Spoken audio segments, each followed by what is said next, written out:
34th running of the Carlsbad 5,000 men's professional race. All right, we are 1 Tony minute Revis to along race with start, Matt gentlemen. Turnbull, 1 minute to race start.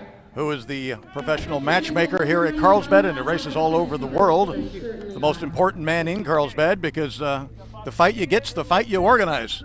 And Matt, I think you've organized a good one, as we have Edward Cheserek, our lead candidate, 17-time NCAA champion out of the University of Oregon, the fastest man in the world so far this year at 5,000 meters, which he ran indoors in Boston at the end of February, 13:08.5. He's the man to look for. The world record is on the line.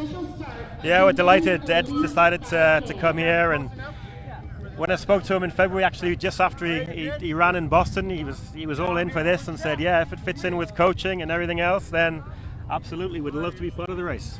Hassan Mead, the former 8-time All-American, University of Minnesota, 2017 U.S. champion at 10,000 meters, also in the field from the Nike Oregon Track Club. And we are underway. We do have an official pacer in the race as well, Matt, to try to get these guys up and running. Yeah, that's Craig Nowak, who trains up in Flagstaff with Ed. They're looking to go somewhere close to 4:12 for that first mile, just to get them ticking over. So it'll be interesting to see who goes with that pace, Tony. Yeah, Nowak, an Oklahoma State grad, and he's second at the Vanderbilt Invitational Mile back in January in 3:59, so he's got it in him to do the pacing, and he's perfectly situated right now, sort of the point of the spear, not too far out, but leading them out. And it's Ed Cheserek in his Sketchers green outfit, the big tall runner in white, hunched over a little bit. He runs the shorter man than his Hassan Mead, but he's a great one. He's got the fastest PB in the field, actually at 13:02. But right now it's pretty arrowed out. There's a new world record. We should explain this to the people. Our sport can get confusing at times. The world best time ever run for 5 on the road is twice by Sammy Kipketer here in Carlsbad. He ran 13 flat in 2000 and 2001, but the IAAF, the international governing body, did not recognize road 5Ks until this year. And so the road 5K has finally entered the recognition factor, and we have now an official road 5K. It was run this February by Julian Venders from Switzerland at the Hercules 5K in Monaco at 13:28. And there's a big difference between a 13:28 and a 13 flat, but the world record bonus was going to go to 13:28, not 13 flat, so good for Ed, or someone who could run that time. That's it, and looking at that first mile, it stretched them out. They haven't actually quite on the pacemaker's heels at the moment. They're 5 or 6 minutes behind, but as expected, Ed Cheserek, and we've also got David Bett, who's a former 5,000 meter world champion and no stranger to 30 no times either. Yeah, we had a chance to chat with his coach, Tony Scott, earlier. He was back in Eldoret, Kenya, doing his last series of repeat miles, 6 of them in 4:12 to 4:17 with the 2.5 minute rest between. He got tripped and dropped out of the Kenyan trials for cross country, so he's looking for a competition to get his mind back right. That's right, and he's got 2 races across here on stateside. After running here, he'll head over to Boston for the BAA 5K as well. So a nice little 2-race scenario for him. Yeah, big races there as well. But now both Cheserek and Bett are tucked in very nicely on Craig Nowak, our pacer. 2 minutes, 33 seconds on the clock and counting. We will give you the miles splits rather than the kilometer splits, but it does work out that 2:40 per kilometer is a 13:20 time. Yeah, and they're right up with the pacemaker now. As you see the pictures, they're right on Craig's shoulder, looking to be running, as I said, between 4:10 and 4:12, and they're bang on pace for that, as we're not a million miles away now from that first mark. Right, Sammy Kipketer's world record pace is 2:36 per kilometer, or 4:11 per mile. And no one's come within 10 seconds of that time. And we've had Mo Farah's been on this course, Elliot Kipchoge's been on this course, the great Paul Koech, Ismail Curry, some of the greatest runners in history, and no one's come close to what Sammy did. That was a special time. So Nowak in the purple with the pace. He's leading Bett and Cheserek. We're running shoulder to shoulder, and Matt looking well within themselves. Yeah, they both look comfortable at the moment, and as does the pacemaker. He's obviously a 350 miler or 350 high miler, 359 I think he's around, so a 410 for him is It's an effort, but well within himself, and he's pacing this very nicely. And Bet's a former 5,000 meter world junior champion who's got a PB of 13:06 and was 11th last year at the Commonwealth Games 5,000 in Gold Coast, Australia. So he's an internationalist as well. I know Ed Cheserek has got his eye on Doha, Qatar for the World Championships. Based here in the United States, we'll go back to Kenya for a while after this race to do some training. That's right. He's obviously based over here in the States as we approach 1 mile. We're 4:17. or 4:17, so a little bit behind where he wants to be. So if he's hoping to get closer to where he wants to be, it's going to have to be a quicker second mile, I think. Well, we saw that with the women, didn't we? In the women's race, we had Sharon Lokedi from Kenya go through a 5:07 first mile, and on the more difficult second mile, which is slightly upgrade and into the wind, she put down a 5:05 to open her winning margin. But as much as competition, Ed Cheserek is going after time here in Carlsbad today as Bet has dropped off that pace. That's right. Ed's decided that it was a little too slow for him there, so maybe he's had a word with a pacemaker to really push for another 300 or 400 meters to see where he can get. And as you say, that gap's opened up very quickly. It's hard to do by yourself from a long way out, especially here in Carlsbad. And in the past, when we've had very deep fields, we've gone well past the 2 mile mark before the competition was settled. Even coming down in those early years to the final stretch down Carlsbad Village Drive, so that in order to win the race, you had to run the world record. Once again, we've had 16 world records, both men and women, here in Carlsbad. 9 U.S. marks have been set. And it all began in year 1 when Steve Scott, the co-race designer and co-founder of the race, ran 13:30 and broke the world record at the time. There's the turnaround, and Craig Nowak is really doing a good job of pacing because he's maintaining not only the lead, but he's staying out just a little bit in front to help drag Ed Cheserek along. That's it. As you said, it's a long way to run on your own, and this is the toughest part of the course, as we've discussed. Ed just had a little look over his shoulder to see if he's got any company. He'll see that that's probably companies just disappearing off in the distance towards the pack. So now's the tough part of the course. A little wind in his face, and he's going to have to dig in and try and make up those seconds he was hoping to hit mile 1 in. Yeah, and I'm not sure that there Ed takes a look over his shoulder to see where the company is and how far out on that tether do you really want to climb. Because the thing is, if you go for it all the way and you come up with more distance in front than energy left, you could lose the race. Well, that's it, and Ed's no stranger to running on his own. We've seen him do that indoors. I'm thinking of Boston at BU a couple of years ago when he ran the mile. I mean, it was pretty much solo. I know it's a different sort of race, but he can run on his own, and he's going to have to do that now as the pacemaker drops out. That's 6 minutes and 44 seconds. The pacer's out, and now Ed Cheserek, who ran 3:49.9 in that race at BU a couple of years ago. At the time, the second fastest ever over the indoor mile. He takes a quick look at his watch to gauge how much time they have left. Athletes often back time they're running. They're not looking how much time they've been out. They're looking how much time they have left. And he did sort of jump on it just a little bit there after looking at his watch. Yeah, it's strange how, we weren't really looking at Ed before because he had the pacemaker in front of him, but he looks very, very composed there now. He's getting into his rhythm. He knows what's ahead of him. He knows where he's going. He realizes now he's going to have to do it alone, and it's him against the clock.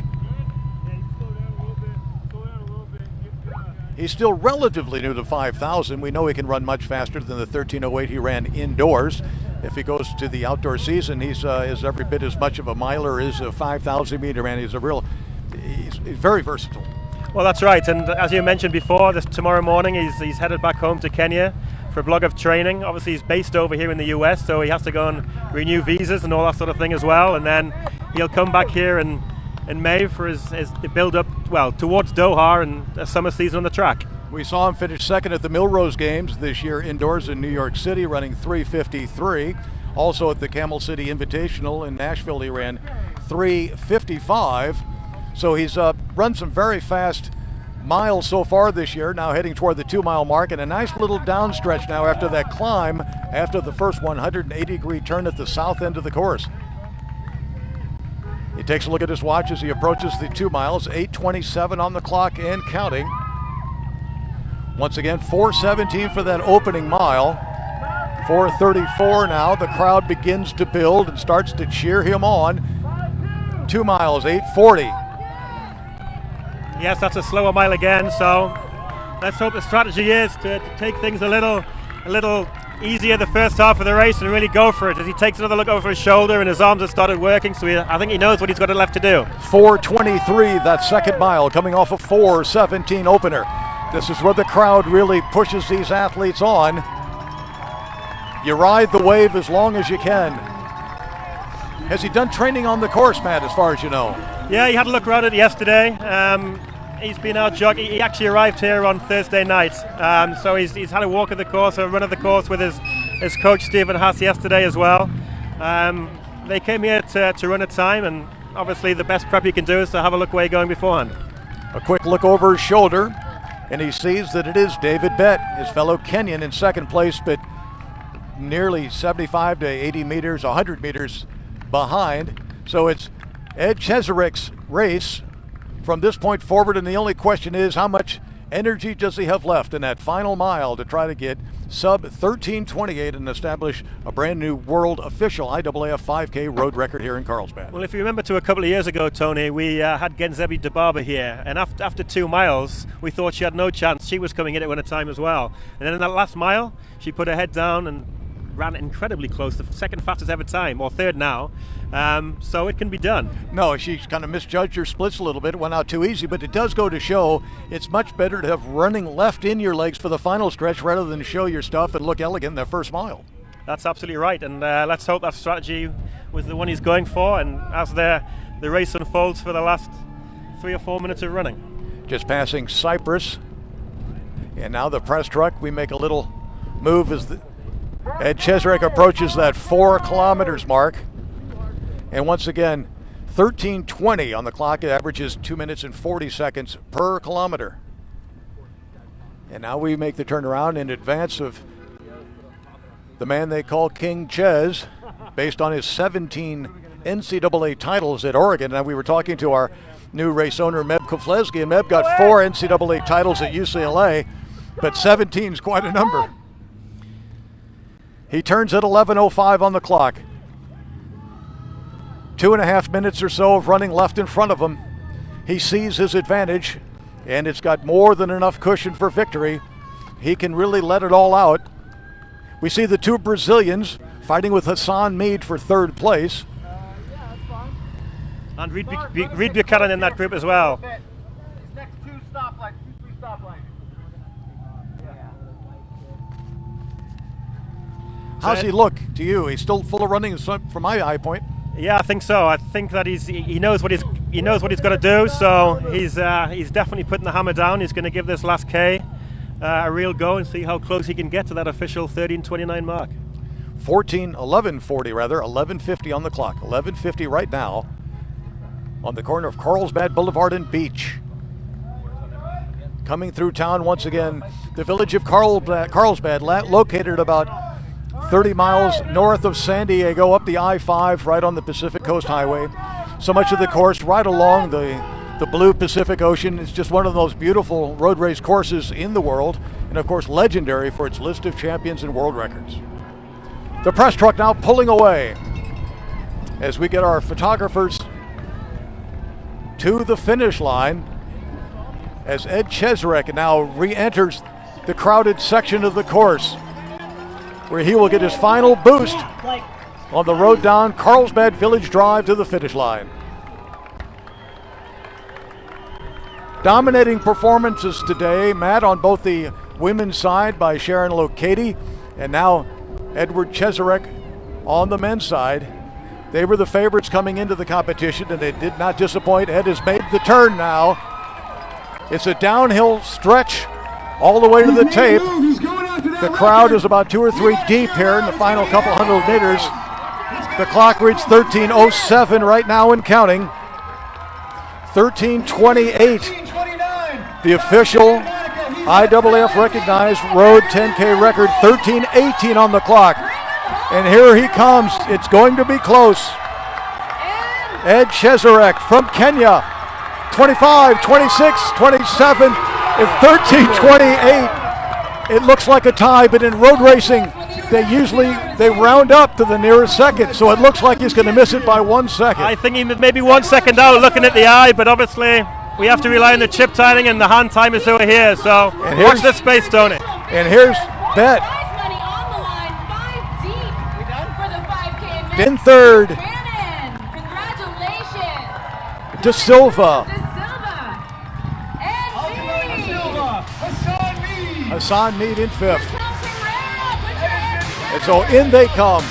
And we will check our results and have interviews with our champions right after this.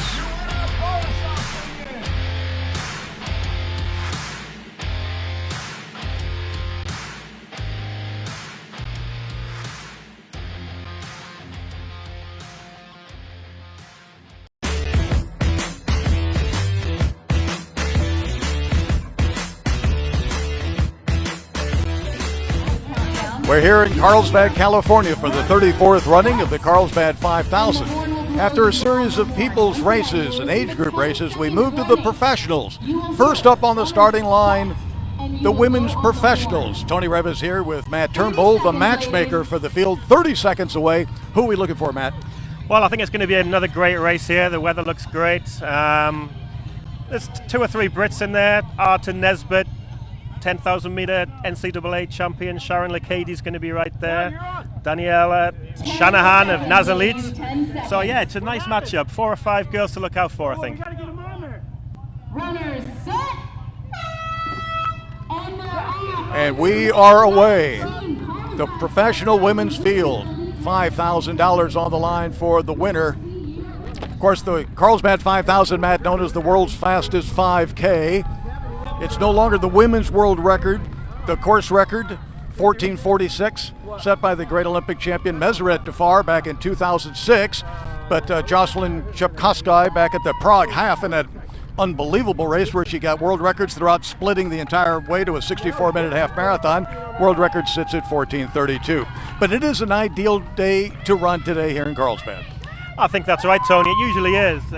We often get a little bit of wind this time of day, and it looks as though it's no change this year either. But the crowds are out. They've done their part today, and they're all staying to watch these 2 great fields over the next half an hour or so.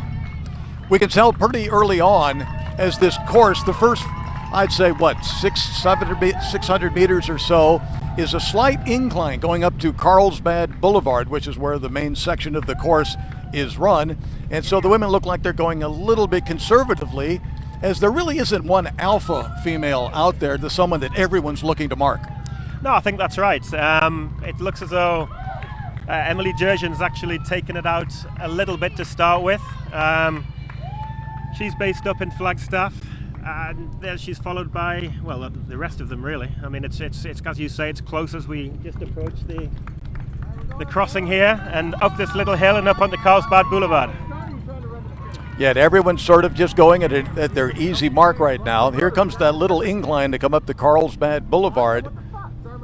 Once again, the races began very early in the morning with the men's masters competition, won by James Thie out of Great Britain. Last weekend, he was the world masters champion at 1,500 meters in Poland, and he had to use all his speed to win here in Carlsbad. That's how competitive the Carlsbad 5000 Masters fields are. And now the turn from Grand Avenue onto Carlsbad Boulevard. Yeah, and James as well has got 3 or 4 athletes in this field today who he's coaching. He's one of the most well-respected coaches, young coaches in the UK, and he's closely affiliated with Welsh Athletics. And 2 of the Welsh girls here, and as we speak, Charlotte Art is just coming to the front, one of those said athletes. She is in the black crop top, black over black, with the sunglasses going under the Carlsbad sign, and she has the light blue shoes on. Just last weekend in Cardiff, Wales, she ran a 32:49 to win the Cardiff 10K in February, in the 10th of February, 5th at the Barcelona half in a PB 69:41, and also very strong in January in cross country. You put that all together, she's in fighting form. Yeah, and she's actually coming out here for a block of training now. There's, as we mentioned, there's 3 or 4 Welsh athletes here today, and their focus is, to build a good training block. They're heading up to Albuquerque this afternoon, and they'll be preparing for Peyton Jordan at the beginning of May. On the outside there, that is Sharon Lokedi from Kenya. As we approach the 1 kilometer mark, it's 3:15 on the clock and counting. Of course, Sharon, as you said, the NCAA 10,000 meter champion out of the University of Kansas. So, she's got some credentials, but look at that. 4 or 5 abreast as they head down the slight incline, and they'll take this slight incline all the way past the 1 mile to about the 1 1/3 mile marks before the turnaround. And here we come, press truck passing the 1 kilometer mark, and now the pack hits it 340, 341, boom, 342 for the 1 kilometer. That seems like Seems like a long K. right, and I think the second K is too short, so we'll get the miles. Maybe the miles are probably. I think the mile's spot on, yeah. Mile spot on the K marks are off. The K marks are off, and so we will go with the mile marks. And a shout out to Dini's Bistro, where some of us staff tend to have a little tipple afterwards. I don't know how many nights I spent at Dino's over the years. I think I covered my first Carlsbad 5000 in 1989 when Yobes Ondieki beat the Olympic steeplechase champion Julius Kariuki going down Carlsbad Village Drive in a final stretch run. And that's when you know the thrill of Carlsbad can really electrify a crowd. Well, just to upset you, Tony, I was 12 years old then. I think I was a junior. It's a glorious day, and normally after 11 o'clock in the morning, and here we are just past noon, the wind comes up off the ocean, but it's a placid day here in Carlsbad as we watch some unplacid things going on. Yeah, there's a little separation. There's a group of maybe 10 have just broken through, and there's 4 or 5 off the back of there as we approach the 1 mile. We're going to go through there at about 5:10, I'd have thought, Tony. Yeah, we just passed 5 minutes right now, and it's still Arter and Lokedi in the front row, and boom, 5:07. 5:07, mile 1, 5:07. So they're running well within themselves. If we look at the traditional splits, I mean, for the world record, there's down in the 4:45 range, but we're talking about Turanesh Dababa, Ginzebi Dababa, Meseret Dafar, some of the greatest names in the history of the sport. And back in the days, but your predecessor, Mike Long, was the elite athlete coordinator. He'd go over to World Cross Country and just corral as many of the top medalists as he can and drag them here to California. And the federation said, fine, you've done your job for the federation. Go have some fun out in Southern California. And as teenagers, Turanesh and Meseret made their first appearance here in Carlsbad and really made a name for themselves for the first time internationally here in Southern California. Well, that's it. This race has one of the a great legacy of racing, but it also helps create legends. I mean, we had a fairly unknown guy come and win here in 2016, and Joshua Cheptegei, and look what he did last week in our house. So yeah, it builds champions, and we're very proud of that legacy here in Carlsbad. And I think with the new ownership, headed up by Meg Keflezighi, the great Olympic silver medalist from '04, the Boston and New York City Marathon champion, who's a local man living in San Diego. Being part of that new ownership, locally oriented, is really going to make sure that this legacy continues to live and thrive. Well, that's it. I think people know how important this race is to not just to Carlsbad, but world distance running. It's famous, and people want to come and win here. People want to challenge, and they want the name on that trophy. Here's the first turn. Lokedi takes it first, and this is the difficult stretch on the course, Matt. After that downhill to this point, now they got to go back up that hill. We're taking a look at the flags, and now it's a bit of a headwind as well. So they're going up a grade with a bit of a headwind, and this is where the strength comes into play. So if Jenny Nesbitt is going to have a shot at this, her performance last week, 34th at the World Cross Country Championships in Aarhus, which is legendarily a difficult course. Maybe that would help here in this stretch. Yeah, I was actually out there last week, and the TV pictures hardly did it justice. It was so tough. I mean, I walked it, and it was tough. Even the downhills were on such a camber, so there's definitely some. It would have taken some stuff out of Jenny then. If you look right now, actually, she's just drifted off that little lead pack, which has started to emerge with 7 ladies. So right in there, in third place, well, it's Lokedi leading, Durgan in second, Arter in third, and then it's Daniela Shanahan from a Northern Arizona elite. She's a Torrance, California native and went to Loyola Marymount. Alice Wright is also right in there as well, the other Brit.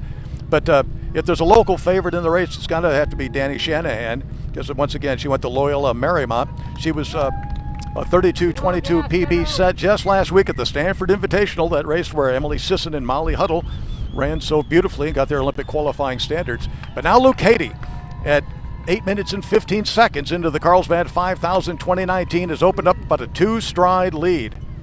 And it's amazing, as we said, the toughest part of the course is after that first hairpin. And they were bunched together as an entire group of 15 ladies. And within 300 meters, they're stretched out probably about 200 meters. It's incredible. When you take a look at the history of the Carlsbad 5000, you see these world records time and time again, these national records time and time again. You get the impression that it's a bullet-fast course, but it's not. It's the time on the calendar, it's the expectation of running fast, and it's the quality of the fields which led to those performances. Well, that's it. It's only as fast as the people you put on the course. And over the years, we've been blessed to have some of the world's very, very best athletes here. So obviously that generates time. I mean, we had Kipchoge win back-to-back here, Dejan Gebremesco, and they couldn't get close to that world record despite trying for 4 or 5 years between them. Well, you take a look at the fact that it's Steve Scott and John Walker were the two guys who developed this course. I mean, two of the greatest milers in history, two of the great icons in the sport. So they're the ones that set this thing up. Steve won the first 3 on the men's side, Patty Sue Plummer for the first year on the women's side. And from there, it's just been one record after another. But you got to get the right people. Now Lokedi's really opened that stretch up. We're passing 3K unofficially, 9:34, but we're not sure about those splits. We'll take a look at that second mile split. They're coming off a 5:07 opening mile. And on that toughest stretch, now we're going slightly downhill again, Sharon Lokedi, last year's NCAA champion out of the University of Kansas over 10,000 meters, using that strength. Almost her stride looks a little bit to me like Edna Kiplagat. Not quite as tall, but has that little bit of that same flair as Edna Kiplagat, who's preparing for the Boston Marathon next weekend. That's right. She has got a very nice stride, nice gait, and there's a gap of about 20 meters there now. And if those 4 girls can work together, it's not necessarily a game-changing race as we come past 2 miles. 10:12. So that was 10:12. a 5:05 and yeah, 10:19 for the women behind. Yeah, so a little quicker for Sharon in that second mile, obviously. So she is. This is one of the easier parts of the course, downhill through Carlsbad Village Drive. And with the crowd now really starting to pump them up as well. So here it is on the toughest part of the course. She ran a faster second mile than she ran on the easier first mile, and that's the reason for that advantage. The other women ran from 5:07. They ran a 5:12 second mile. And that's the gap right now. Underneath the Carlsbad sign, the iconic Carlsbad sign. And now we're going out to the northern turnaround on this course. And once the crowd thins, this becomes a difficult psychological part of the race course because you're not getting the support. You're kind of in a headwind and you're running away from the finish line. So you got to be tough psychologically here to keep on that pace.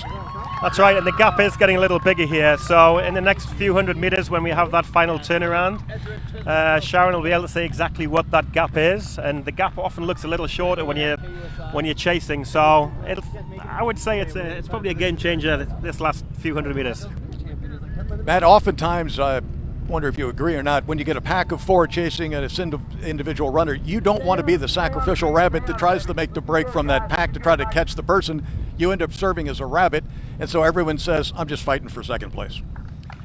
That's right, and looking at it now, it doesn't seem to be anybody breaking out of that pack. So it looks as though Sharon's on course to her first ever professional victory, having just graduated from University of Kansas. So it's a winning start to her senior career. Yeah, and she's here as a friend and a guest as well as a competitor. She's a good friend of Edward Cheserek, who's the favorite in the men's race. So that'd be a nice combination. It could be. That's obviously next up, but we've still got about 6 or 7 minutes of running yet. 12:20 on the clock as our press truck now moves ahead to make that turn before Sharon Lokedi. From Kenya, 25 years old. She has a 15:27 personal best at 5,000 meters. Made her move in the second mile after that first turnaround and really stretched her advantage through that second mile. Now the question is, she will have a good advantage on the second turnaround at the Cliff Bar sign where she can see her competitors without turning around, and that's a real advantage. She knows the margin she has to play with. And it's a good 200 meters now, I think. Maybe 150 meters, I'd suggest. Yeah, so it's Durgan, Nesbitt, Shanahan, and Arder. I think it's Wright. And Wright, rather, from Great Britain. So that's the foursome. So the prize money looks to be decided. It's just how much for second and third, really. I think this is where the real battle's going to be for those second, third, fourth, and fifth places. And you take a look for any signs of corruption in Lokedi's stride, and you see none. Looks very strong. I mean, again, a 10,000 meter runner with a solid 5,000 meter credential as well, but she's a strength runner, and it's showing up here. It is, and she's working around a little harder now, but again, this is the last little hill. Yes, it's gradual. On a course which is mostly flat, even gradual hills become the hills on the course, and so if it makes you break your rhythm at all, you can be in jeopardy. And now the press truck is pulling away, and we will see you at the finish line and see if anyone can make a late charge from that second pack, but the margin is fairly significant. It was 7 seconds at 2 miles, and that advantage grew through that final turnaround.